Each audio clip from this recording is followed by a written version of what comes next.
When we first got here, we had 23 mils just cascaded off the property and gone. Within 24 hours, it was dry again.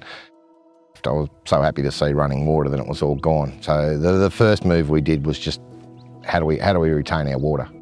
The property, the sheep over a long period of time and farming practices had denuded most of the landscape. So when we got those heavy rainfalls, it was just cutting through the soil and taking it away.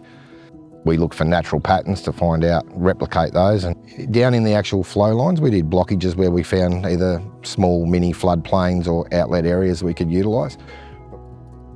Now 23 mil doesn't even cause a puddle down the bottom.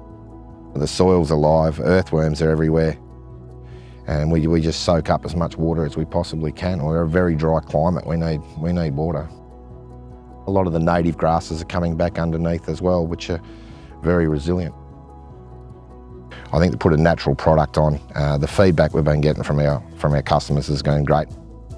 And now we hold our water a little bit longer for a lot more months of the year. We're a little bit greener for longer and more productivity, soil's healthier. The path forward that we've got to take, we've got to change what we've been doing. We can't keep doing more of the same. We're just going to keep going backwards.